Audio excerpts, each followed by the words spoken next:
I brought the car over, and then a couple of days later, one of the guys rang me and said, Jack, we can see that 1/4, the driver's side, there are some clear sanding marks there, and there's signs of filler. So we're going to sand it down, we'll find out what's going on, but I just wanted to pre-warn you that something's going on there.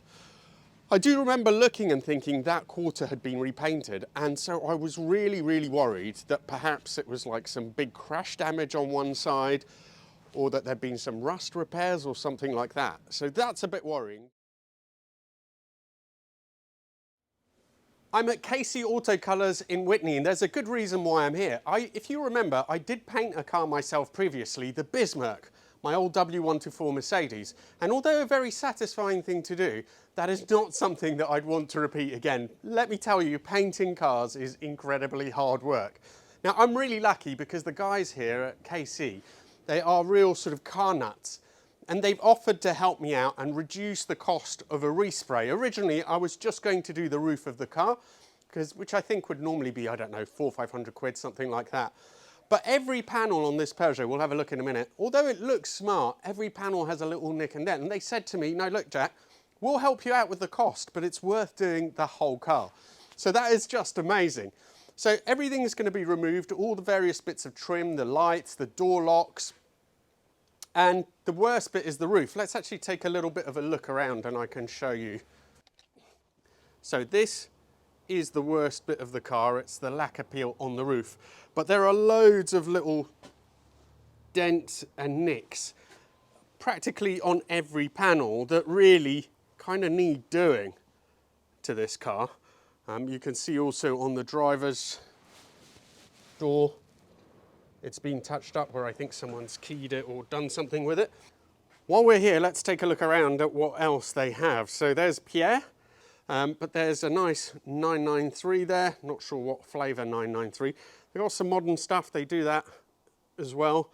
I think the classics are their own sort of personal passion. Lovely Cooper, Fiat 500, a Mark III, Golf VR6. And then I think that's a Morris. Again, some more modern stuff, and then I think it's that TR6 in the background. So quite interesting things.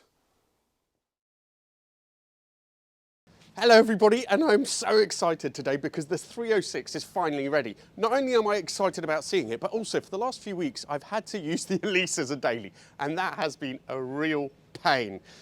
Normal Elises, always when you use them as dailies, are not the best cars. They're harsh, they're hard to get in and out of. You have to put a shower cap on it every time you sort of park it up because they leak when they're stationary if it rains hard.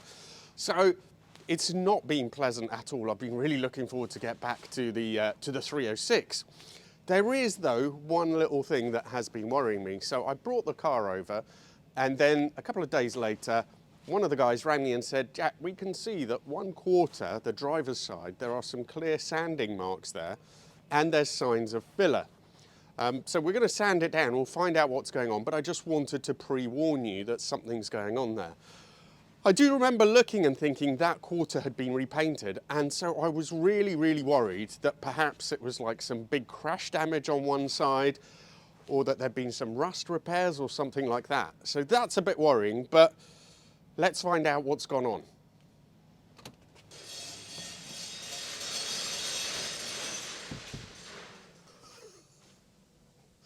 Wow, that just looks amazing. I can't believe it. It looks like it's a much sort of brighter, deeper blue. It's definitely the same colour, but it's just got so much more life to it. It's just amazing. I am well impressed with that. That just looks, that's better than I hoped. That is just amazing. Right, we're going to talk to Stuart, and he's just going to, who founded this place, and he's just going to talk us through a little bit of what they did, what they found, and more importantly as well, what is going on with that rear quarter, because I am still a bit concerned about that. Stuart, come and tell me a little bit about how it all went and what you've done. Well, first of all, I have to say to you, thank you so much, buddy, because honestly, I am really over the moon, and I know you guys have helped, and you guys have helped me out with this, because originally we were only going to do the roof, and you said that, you know, look, you know, we're going to help you out, just do the whole car and we'll try and work with you on the price. So I really appreciate that. And I mean, I knew it was going to be good. You're welcome. You know, because I've seen some of the other stuff that you've done. But one of the things that's really blowing me away, obviously the finish is amazing. I know you've been polishing it and so on, but it's also just one of the reasons why I persuaded you to give it a coat all over, because the latest high-sided lacquers we use, it gives it so much lustre, and it would have stood out if we'd have just done the roof and the bonnet. That's brilliant. Well, I'm really glad, because it's the depth of the colour that's really surprising me. It is just amazing. I'm really over the moon with it. So how did it all go? Actually, before that, because I'm really dying to find out, I know we had a bit of an issue with this rear quarter. Let's move the camera, and then you can tell me what you found and if it was best case scenario or if it involved a bit more work. Let me just sort of set it up. Okay, so it's this quarter, and after a couple of days, I got a call from you guys saying that we just had a closer look at it. We haven't sanded it down yet, but there's evidence, there's some sanding scratches, there's evidence there's filler, and I started to really worry that maybe someone had sort of rear-ended this quarter, or there was some rust repairs, and I thought my lovely sort of low-owner, low-mileage car isn't such a great car. No. So what happened when you sanded it down? What did you find? Luckily, it's not too welded together. That's the main thing. Okay. So it was nothing to worry about. It was just some imperfections in the paint that we thought we'd better investigate. We took it right the way back down to the undercoat as such, and it just looks like it's had a small repair. A small little shopping trolley dent in a car park. That's as bad as it was. Oh, really. Mate, that is such a... And it was just painted with some inferior products, and it sunk into the, and you could see the file marks of the filler. That's all it was. Mate, that is such a relief. Because honestly, at this time, I normally, as you know, I buy sheds for my channel, right? And this time I was like, you know what, I don't want the hassle, so I'm going to buy a good car. And then when I got that call, I was like, no, don't tell me I bought something that's been, you know, accident damaged or whatever without, so that's excellent news. Okay, and just so everyone knows roughly, so the procedure, what did it involve? Painting and all this? How did it go? Any issues? These were prone for lacquer flaking, especially this particular colour. I don't know why, I'm not a chemist, but they were really bad for the lacquer flake, especially on the top surfaces where the sun really beats down on it. So basically all we did was sand all the top surfaces down where all the lacquer was flaking, and then seal it with some high build primer. The other panels that the lacquer wasn't flaking off, we just attended to the scratches in the various chips and spot primed those, and then flattered the whole car all over and painted it. What paint did you use, or what do you prefer to use nowadays, and what options are there? Well, we have water-based system for all our modern cars, but we also have solvent-based, good old-fashioned 2K solvent that we use on all our classic cars, which we're allowed to do. And over the top of that, we use the latest high solid lacquer, 2 coats of high solid lacquer over the top. So I was talking to Gareth earlier, who also worked on this car, and I was asking him, why is the colour so much deeper? I can see it's the same colour, but it just didn't have this depth, and it's almost as if it's got more, because it's a metallic, it's a bit more metallic in it, but you're saying it probably isn't that. It's more just that the quality of the clear coat and everything is... Yeah, that's exactly what it is. It's the quality of the latest high solid lacquers that they manufacture.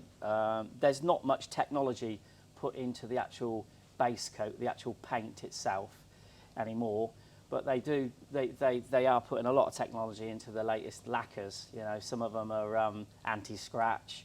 And it's just purely because of the environment we live in. It gives it a great protection, but also it gives it a great depth, and that's why you see that luster, and it brings out the metallic that you can see more than it did when it first came off the line. All right, well, I'm really, really over the moon with it. I don't know if it was apparent, but any other things to be aware of that came up when you were doing it? No, I mean, on stripping it down, obviously you get the normal clips and various bolt snap, but we can source new clips. We had an issue with the back bumper. I think we had to put a couple of new riv nuts in. Okay. And then we put some new decals on, which is quite an easy job to do. So that looks painted, but actually it isn't. No, it's a vinyl strip, so you sourced one of those. Yeah, one of those. The old one just peeled off easy, and then you just make sure that you got a clean surface, and then stick the new one on and try not to get any bubbles in it. But great. Gareth's good at that. Perfect. And then that rear spoiler, we had a Oh, yeah. conversation about that, didn't That's we? right, Because yeah. one of my friends has got it painted body colour, and I actually like it.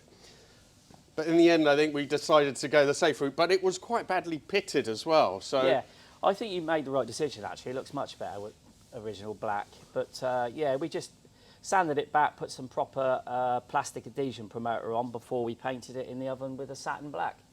it looks amazing. Good. That's awesome. Well, Stuart, thank you so Been a much. pleasure. Honestly, Absolute pleasure. I am genuinely, Yeah. you know, over the moon, not just for the video. I am genuinely over the moon with it. It's just, you know, I love it. I think... We really enjoyed working on it, especially, I used to have one. Did I you? had the turbo diesel one. Which is very similar chassis, just Yeah. a different engine. They are great, but... Enjoy driving it. yeah, no, fantastic. I will. Thanks so much, buddy. It's a pleasure. Awesome. And for anyone who lives in Oxfordshire, close to Whitney, Casey Auto Colours is in Whitney. I really wouldn't hesitate, not just because they helped me out, genuinely, they've done a brilliant job and I know them, they're great guys. So if you have a car that needs painting, especially a classic, an older car, they do modern stuff as well, but their passion is obviously in some of this sort of classics, nearly new classics, then do get in touch. I'll put their link in the video description. Thank you all so much for following. There is a video coming up soon where I'll get it checked out mechanically and we'll get some more bits and bobs done to my new daily. Thank you so much and see you for the next one.